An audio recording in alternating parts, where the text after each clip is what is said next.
What's up, guys? So we had an exciting weekend. Patch 14 came out. We got ourselves a revamped map, new menu, new draft screens, new items, but above all, we got Phase. Let's talk about how to build her.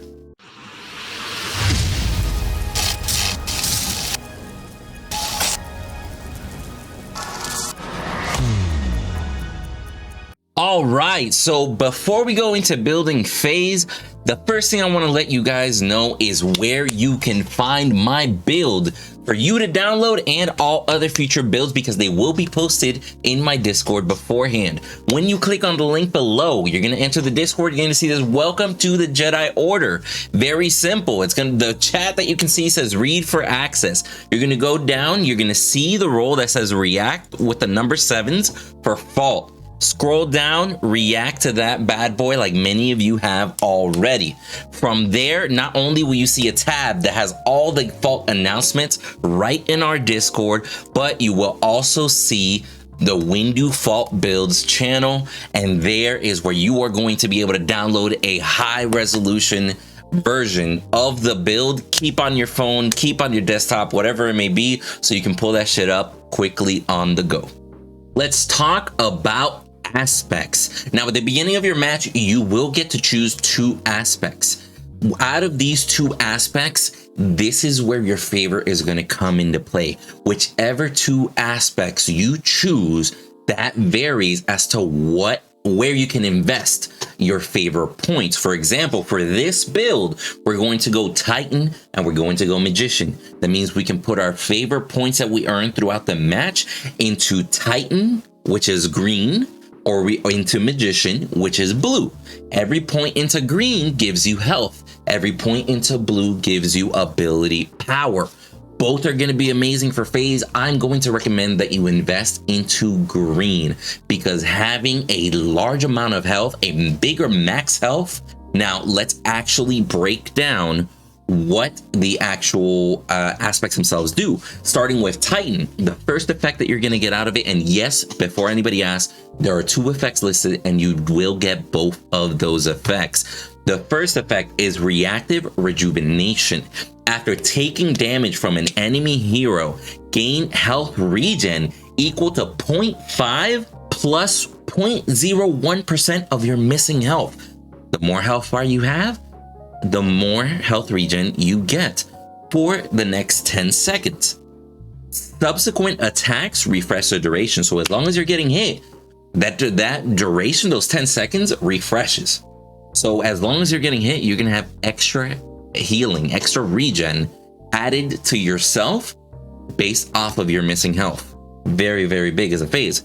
Now, effect number 2 is you are going to receive 1% of your bonus health as adaptive power. I've heard a lot of people ask, what does adaptive power mean? Adaptive power means you're basically just getting power, but it will only apply to 1 out of the 2, either physical or ability, depending on your character and the scaling, right? So for example, if we're building ability power on Phase, we will be getting adaptive ability power on Phase. If it's a Murdoch, for example, they'll be getting physical power. But adaptive just means that it changes based on your character, basically layman's terms, right?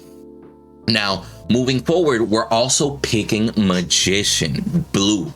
Now, Magician, what it does, effect number 1, you will permanently gain 0.30% missing mana regen per second.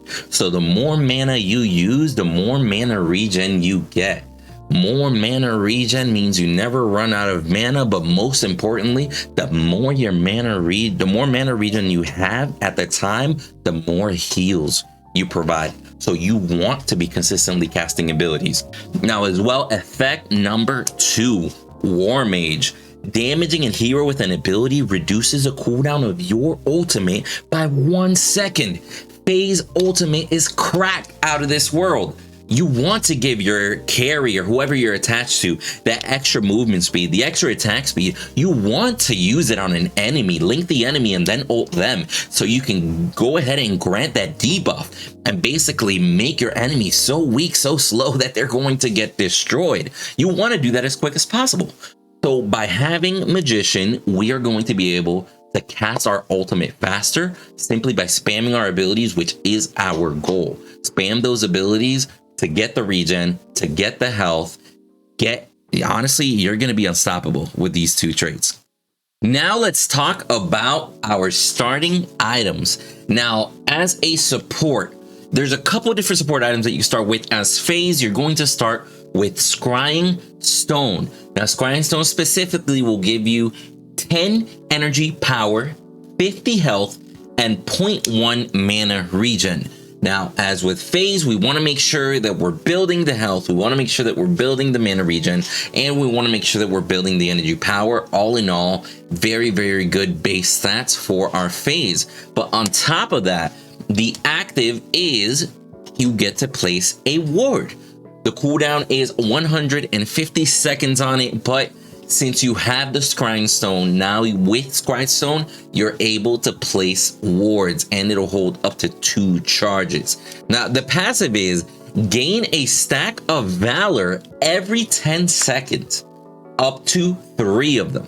Attacking an enemy hero or healing, shielding an ally in combat consumes a stack of Valor once per ability cast or attack. Consuming Valor grants 25 gold per stack. An ally must be within 2,600 units in order to consume Valor. Receive 60 to 80% less gold when killing more than 15 minions every 5 minutes.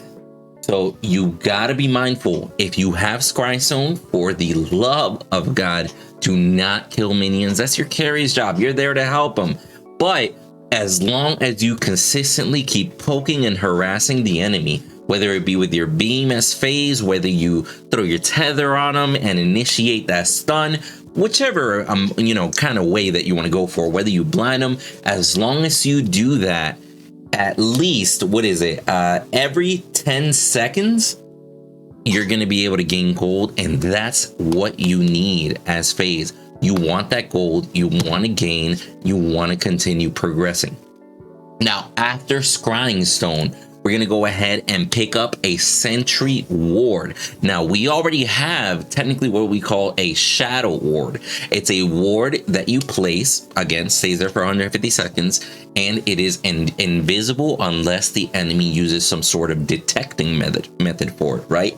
Now, the Sentry Ward, it's going to let you place a ward up to 1,300 units away, granting true vision in a 1,500 unit radius.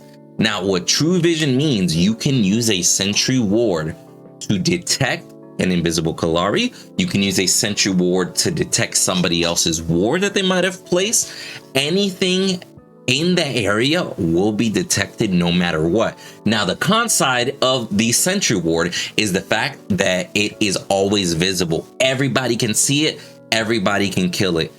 The benefit is that the Sentry Ward will stay up until it gets destroyed. So you can get very sneaky to where you place these Sentry Wards.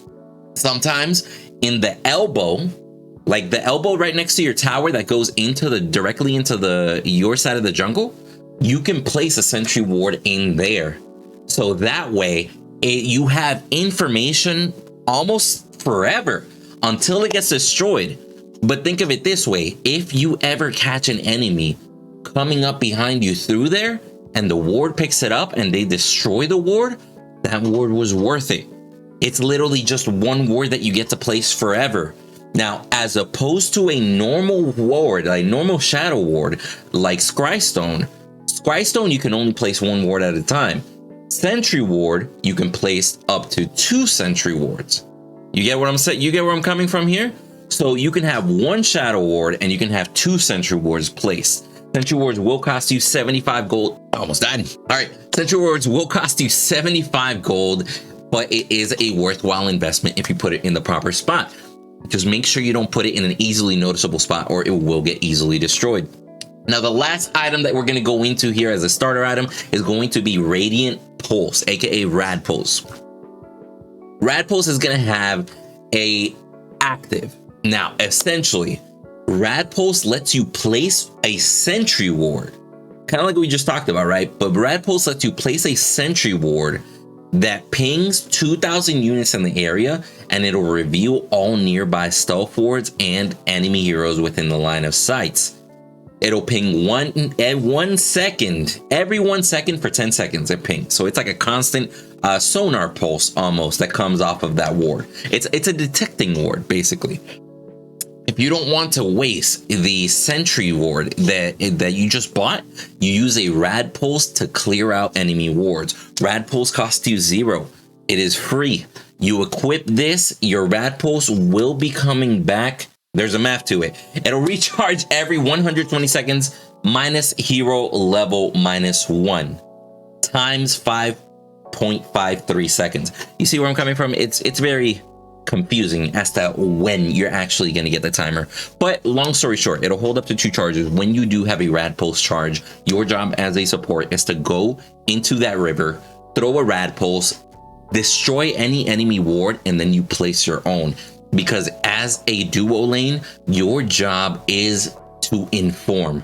Your job is to help your carry. If you destroy the enemy wards and you place your own, the enemy doesn't have vision, they don't have information, but you have vision, you have information. That's why Rad Pulse is so cool. Now let's get into the actual build. Now the build, I'm gonna keep it very, very simple with you guys. Again, you guys can download the picture in my Discord, keep that on your phone, on your PC, whatever it may be, right? But starting off with substitution. Substitution is gonna give us 400 health, and it's gonna give us 40 physical armor. More health for phase is amazing. 40 physical armor is gonna help us in that early laning phase whenever most of the damage coming into you, quite frankly, is physical. Now, the good thing about substitution is the active. Now, you can link yourself to an allied hero, granting them what they're calling now a life link.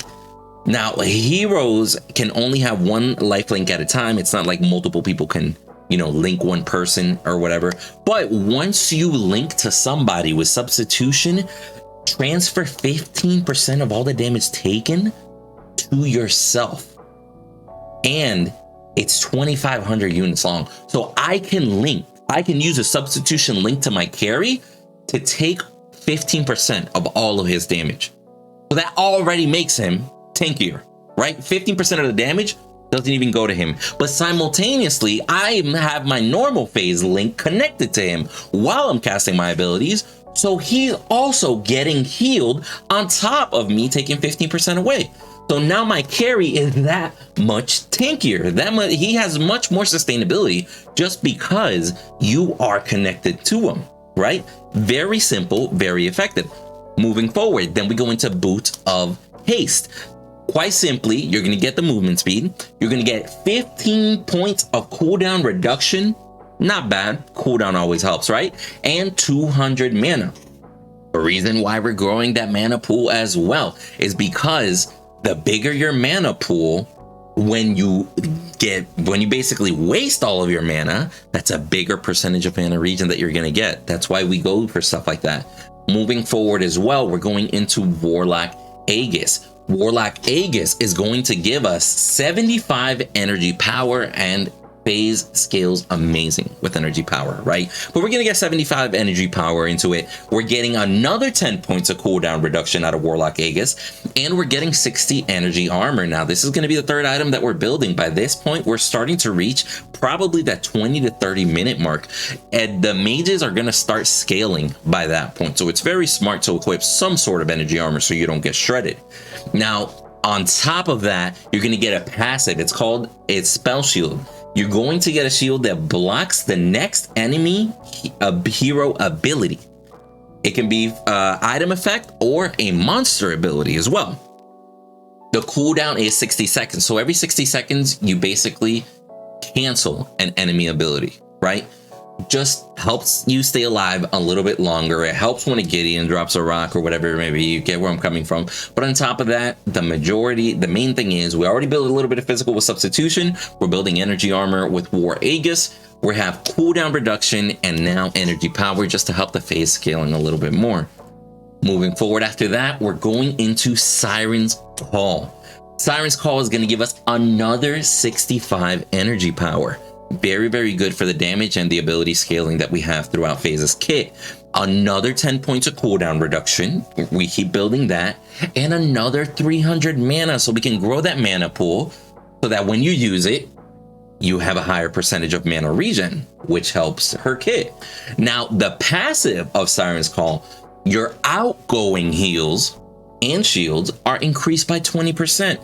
So now whoever that you're linked to, their healing is now increased by 20% more on top of what you're building and what you're scaling. You are going to be making sure that your carry does not die as long as you're linked to them with both substitution and with your phase link. It literally is that simple. Now as well, 10% of remaining shields are converted into health after the shield expires. Now, if you ever have a character that applies, for example, a shield like a Muriel, that's where that secondary effect would go into play. In our case, we're just taking advantage of that first effect to the fullest with Siren's Call, and then we have the energy power, the cooldown reduction, and the mana.